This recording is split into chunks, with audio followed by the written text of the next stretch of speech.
Saya seorang mualaf. Saya memeluk Islam setelah saya menikah, dan saya merasa Islam suatu agama yang luar biasa. Waktu sebelum saya memeluk agama Islam, saya ke gereja pun setahun sekali udah syukur. Tapi saya bertransformasi menjadi seseorang yang berusaha untuk menjadi lebih baik di Islam sampai bisa sholat 5 waktu, mempelajari yang lain-lain.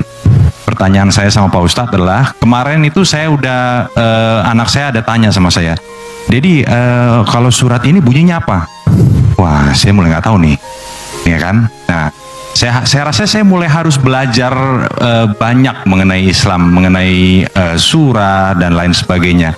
Pertanyaan saya yang mungkin ini adalah keresahan hati juga beberapa saudara-saudara kita yang mualaf, Pak Ustadz. Bagaimana kita memilih guru yang benar? Yang pertama.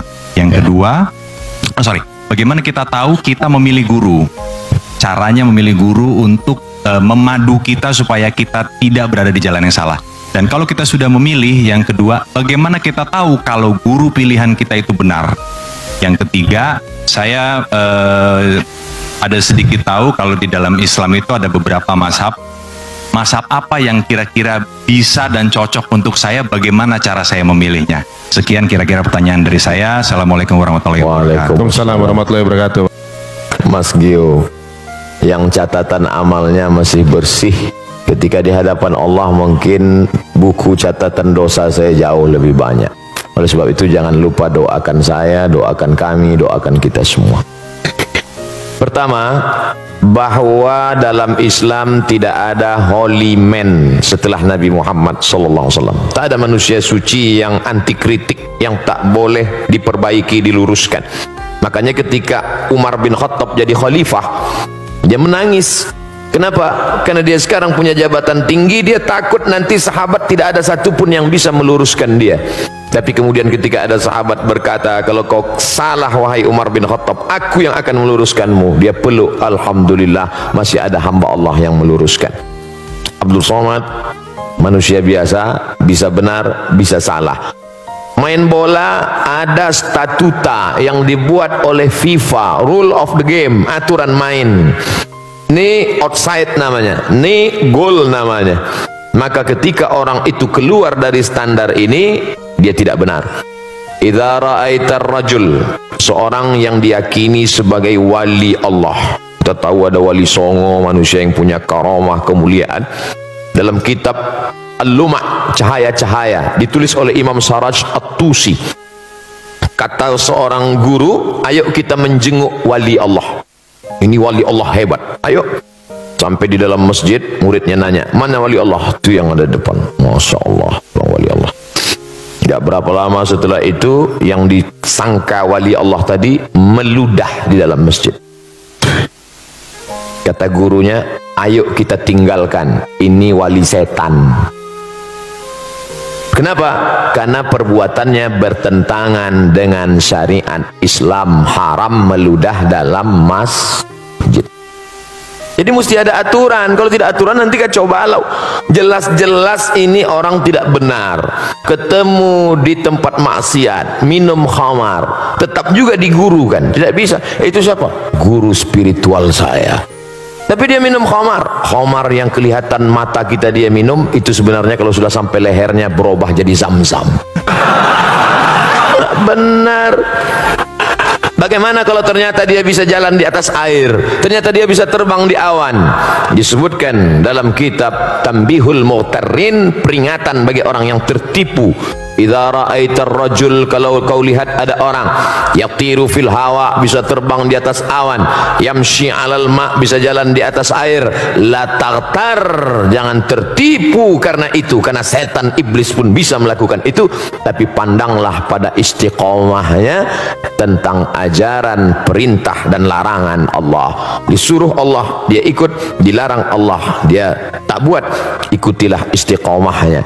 Maka alhamdulillah musyawarah, ada guru-guru yang istiqomah, Ustaz Adi Hidayat, kemudian Ustaz Umar Mita, ustaz-ustaz kita yang banyak yang dalam koridor Ahlus Sunnah wal Jamaah. Tanya ke Ustaz Adi Hidayat, beliau punya banyak kader-kader hafal Al-Quran. Ustadz, saya mau belajar Quran dari awal, mau ngaji. Nah, nanti beliau akan kirim guru mengaji supaya kita benar. Jadi dalam Islam aturannya adalah Quran Sunnah. Tidak sesuai dengan Quran, menyalahi Sunnah, tidak ikut fatwa ulama ahlu sunnah wal jamaah, maka dikeluarkan dari, ada kalanya SP1 sesat, surat peringatan yang salah sedikit sesat, tapi kalau fatal dia bisa menjadi kafir, keluar dari Islam. Na'udzubillah. Ini tentang masalah memilih guru. Standarnya Quran, Sunnah, dan mengikut ulama ahlu sunnah wal jamaah. Berikutnya, mazhab apa yang saya ikut? Saya kasih sampel contoh bersentuhan laki-laki perempuan, wuduknya batal atau tidak batal. Aula mastumun nisa, kamu bersentuhan kulit dengan perempuan, batal atau tak batal? Menurut mazhab Hanafi tidak batal, karena makna la mastumun nisa bukan sentuhan kulit, tapi maaf jima. Kalau berhubungan kelamin baru batal. Kenapa bunyi ayatnya lamastumun nisa? Al-Quran bukan kitab porno, maka dia tidak mau sebut. Maka kiasan sentuhan kulit artinya jima baru batal. Kalau sentuhan kulit tidak batal menurut Hanafi. Malik bin Anas, mazhab Maliki, sentuhan kulit kalau bernafsu batal, kalau nggak nafsu nggak batal. Mazhab Syafi'i, asalkan sentuhan kulit, mau nafsu nggak nafsu tetap batal. Kita sedang berada di antara tiga pilihan, mau Hanafi, Maliki, atau Syafi'i. Ustadz pilih yang mana? Saya pilih mazhab Syafi'i. Oh, karena Ustadz tidak pernah belajar mazhab Maliki. Saya belajar di Maroko. Maroko 100% mazhab Maliki. Guru-guru saya di Darul Hadis mazhabnya Maliki. Kenapa Ustadz tetap berpegang pada mazhab Syafi'i? Guru-guru saya sebelum berangkat dulu mazhabnya Syafi'i. Setelah saya pulang ke tengah komunitas masyarakat bermazhab Syafi'i. Dan ada satu analisa saya, ketika saya pakai mazhab Syafi'i, saya lebih tenang dalam kasus ini. Misalnya habis bersentuhan, habis itu saya sholat, Allahu Akbar, datang setan menggoda, wudukmu batal Abdul Somad. Tidak, aku sudah wuduk. Tapi andai saya pakai mazhab Maliki, wudukmu batal Abdul Somad. Tidak, tadi kamu nafsu. Enggak, ada dikit. Tapi saya tidak menyalahkan mazhab Maliki, karena ketika saya salahkan mazhab Maliki berarti saya menyalahkan guru-guru saya dulu, selama masih dalam ahlus sunnah wal jamaah. Tapi jangan gara-gara ngaji begini lalu semua benar. Kamu kenapa nggak sholat? Mari kita berlapang dada menerima perbedaan. Oh, nggak bisa. Ini antara sesama sholat tapi beda. Maka kata Syekh Yusuf Qardawi, sebenarnya orang awam dia nggak punya mazhab. Mazhabnya adalah mazhab gurunya. Apa mazhab gurunya? Ya itulah mazhab dia. Kebetulan saya berguru kepada guru-guru yang bermazhab Syafi'i, maka saya ikut mazhab Syafi'i. Andai dulu saya lahir di India, di sana mazhabnya Hanafi, mungkin saya sekarang mazhab Hanafi. Andai saya dulu orang Maroko, mungkin sekarang mazhab Maliki. Tapi kemudian setelah belajar dalam beberapa, tidak secara keseluruhan, tentang bayar zakat pakai uang misalnya, dalam hal ini pakai mazhab Hanafi. Kalau mazhab Syafi'i mesti pakai beras. Lalu orang miskin dikasih beras numpuk. Akhirnya dia mau beli baju kan nggak mungkin pakai beras barter. Beras itu dijual juga. Akhirnya perlu uang juga. Kenapa nggak langsung aja pakai uang? Makanya Syekh Ali Jum'ah Mufti Mesir dalam kitab Al-Bayan lima yushghilul adhan mengatakan, dalam masalah bayar zakat fitrah pakai uang, pakai mazhab Hanafi dan sebagian pendapat mazhab Syafi'i. Nah, jadi dalam hal ini kita berguru, ikut guru kita yang selamat dari syirik, yang selamat dari bid'ah dhalalah, yang selamat dari kesesatan, dan kita tenang beramal. Wallahu a'lam bishawab. Alhamdulillah, mudah-mudahan menjawab Mas Gio. Berikut ini ada kabar gembira, salah satu di antara teman kita ada yang ingin bermualaf. Syahadat. Oh, okay. Bukan umum ya, bukan dipublish ya. Oke, siap. Saya salah baca. Oke, baiklah kalau gitu. Pertanyaan dari Syarul Gunawan. Waduh, Di belakang, oke. Gundul tapi menawan. Silahkan Kang Syahrul, oke, silahkan. Itu deket Gio ya. Udah deh ya. Ketemu Gio lagi. Ketemu teman-teman dulu. Ya, assalamualaikum warahmatullahi wabarakatuh. Ustadz Abdul Somad, alhamdulillah bisa bertanya lagi sama antum. Insyaallah. Yang pertama tadi saya mau menanyakan mengenai fisik atau metafisik atau psikis. Mengenai ria, Ustadz. Saya sudah 12 tahun bergerak di bidang travel umroh haji. Hanya sebatas saya mengawal. Tapi ilmu saya masih jauh, Ustaz. Ketika saya memposting foto-foto atau video untuk kepentingan promosi saya di travel, saya merasa bahwa ya ini kan tergantung niat. Saya kan ingin promosi. Tapi ketika saya menanyakan pada diri saya, hey, kamu ini sebenarnya sedang mempromosikan diri kamu atau travel kamu? Itu yang saya kadang-kadang, oh ya, mungkin kebanyakan orang juga sering sulit untuk menilai ini ria atau ikhlas ataupun tujuan lain. Ya. Itu yang pertama. Terus kemudian yang berikutnya, saya kira udah nggak usah lah. Kasih kesempatan sama yang lain aja. Saya kira itu. Terima kasih banyak. Billahi taufiq wal hidayah. Assalamualaikum warahmatullahi wabarakatuh. Waalaikumsalam warahmatullahi wabarakatuh. Kita tanya ke anak muda yang sholat ke masjid, tiba-tiba ada yang satu nggak sholat ke masjid. Ente kenapa nggak sholat ke masjid? Takut ria apa Ustaz? Standar ria bukan lewat perasaan, tapi standar dalam Islam adalah syariat, Quran dan Sunnah. 1 meter sudah ditetapkan 100 cm, bukan mengikut perasaan. Karena kalau ikut perasaan nanti datang bawa orang sehasta. Ini berapa? Ya 1 meter aja dah. Tak bisa begitu. Oleh sebab itu, apakah ini tergolong ria atau tidak? Apa kata Imam Fudail bin Iyad? Tarkul amal li ajlin nas ria. Tidak jadi beramal karena ingin dipuji orang, ria. Wal amal li ajlihim syirik. Beramal karena ingin dipuji orang, syirik. Masuk masjid, mau sholat tahiyatul masjid, teman-teman di belakang sudah siap kameranya mau upload. Enggak jadi tahiyatul masjid karena takut dipuji orang, syirik. Sholat supaya dipuji orang, melirik ke belakang supaya dipuji orang, syirik. Tidak jadi beramal karena takut dipuji orang, ria. Beramal supaya dipuji orang, syirik. Lalu yang selamat bagaimana? Laksanakan menurut tuntunan Quran dan Sunnah. Mohon perlindungan kepada Allah supaya Allah membersihkan hati. Kalau pakai perasaan nanti ustaz-ustaz nggak ada yang diupload ceramahnya. Jangan upload, saya takut ria. Akhirnya isi medsos itu hantu aja semua. Makanya ulama sekaliber Habib Umar bin Hafiz, ada FB-nya, ada Instagram, ada follower, ada muhibbin. Habib Umar bin Hafiz, kemudian pula Syekh Ali Jum'ah, Habib Ali Zainal Abidin, tetap ada. Untuk apa? Ini syiar. Syiar, fahami ini sebagai syiar. Wal budna ja'alnaha lakum min sya'airillah. Onta-onta dan kambing-kambing yang dipotong itu bagian dari syiar agama Allah. Apa hubungan onta dan kambing itu syiar?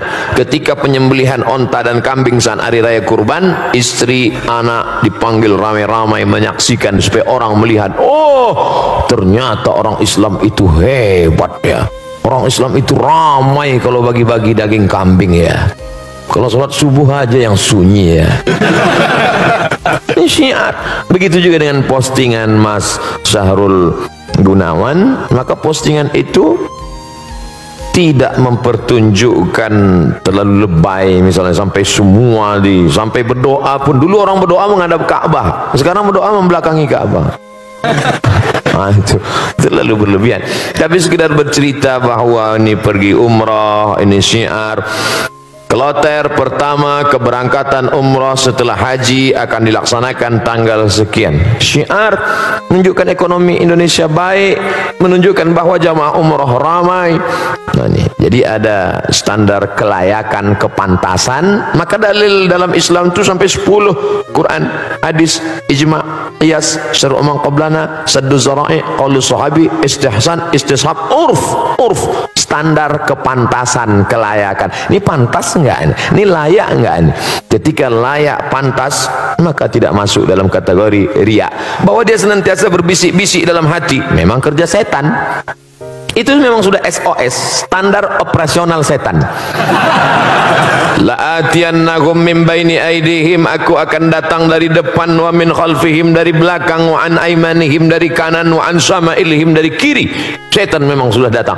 Lalu cara kita membalasnya, kita laksanakan niat baik, istighfar, astaghfirullahaladzim, astaghfirullah, halau dia hilangkan itu semua. Mudah-mudahan kita diselamatkan semua dari riya dalam rangka menegakkan agama Allah. Amin ya rabbal alamin. Mohon maaf, Ari, satu lagi Ri, penting Ri. Ustadz, mohon maaf mengenai mazhab tadi. Ada kita kebanyakan Syafi'i, ada Hanafi, Hambali. Ketika kita ada di haram misalnya, ada yang duduk di antara dua sujud, ada yang duduk tahiyat akhir. Kita berpegang teguh bahwa rakaat terakhir itu tahiyat akhir dengan posisi duduk yang agak miring. Tapi banyak juga orang Indonesia yang mengikuti duduk di antara dua sujud. Ada jamaah yang nanya sama saya nggak bisa jawab Ustadz. Nah itu baiknya bagaimana? Apakah kita harus konsisten dengan mazhab kita dengan tata cara seperti itu, atau kita bisa mengikuti, fleksibel? Terima kasih Ustadz. Makasih Ri. Thank you. Udah kejawab kan? Alhamdulillah ya, terima kasih. Kalau sholat itu ada tasyahud awal dan tasyahud akhirnya, sholat zuhur, sholat maghrib, sholat isya, sholat asar, maka tasyahud awal duduknya iftirash. Iftirash artinya tikar, alas, menjadikan telapak kaki kiri sebagai alas. Iftirash, tegak. Pada tasyahud akhir duduknya tawarruk. Tawarruk diambil dari kata warik. Warik, maaf, warik artinya pantat, menempel ke lantai. Itu maka agak miring. Mazhab Hambali begitu. Tapi pada sholat yang tidak ada tasyahud awalnya, sholat Jumat, sholat Qobliyah, sholat Ba'diyah, tahiyatul masjid, yang tak ada tasyahud awalnya, maka duduk tasyahud akhir itu duduknya tetap iftirash seperti duduk tasyahud awal. Makanya kita lihat di Saudi Arabia ada mazhab Maliki, ada mazhab Hambali, mereka tasyahud akhir tapi duduknya seperti duduk kita tasyahud awal. Sedangkan mazhab Syafi'i, sholat apapun namanya, setiap tasyahud akhir maka duduknya mesti tawarruk, menempel ke bawah. Nah, jelas ini mazhab Hambali, ini mazhab Syafi'i. Sekarang ada orang Indonesia pergi umrah, duduk tahiyatul masjid atau qobliyah atau ba'diyah, tapi duduk tasyahud akhirnya duduk iftirash. Maka secara fikih, etika fikih keliru, karena dalam fikih itu mesti sepaket. Kalau mazhab Syafi'i dari awal, mesti Syafi'i juga di ujung. Contoh, kalau dia dari awal itu niatnya di dalam takbiratul ihram, maka sampai salamnya mesti mazhab Syafi'i. Kalau dia campur di dalam itu tidak benar menurut fikih. Tapi sahkah sholatnya? Sholatnya sah. Sama juga seperti orang waktu bismillahnya jahar, sholat subuh, tapi nggak pakai kunut, itu dia sudah campur dua mazhab. Bismillahirrahmanirrahim, alhamdulillahi rabbil alamin, itu mazhab Syafi'i. Mestinya setelah rakaat kedua, Allahumma hdina fi man hadait. Tapi sekarang pada beberapa masjid bismillahnya Syafi'i, tapi kunutnya malah pindah ke Hambali. Secara etika fikih dia tidak ngerti fikih. tapi dia udah sholat subuh aja udah alhamdulillah, gitu. Sholat subuhnya sah. Nah, jadi kalau dalam satu masalah itu dianjurkan untuk tidak campur-campur mazhab dalam satu masalah. Masalah sholat tadi dari takbiratul ihram sampai salam pakai mazhab Syafi'i. Wallahu a'lam.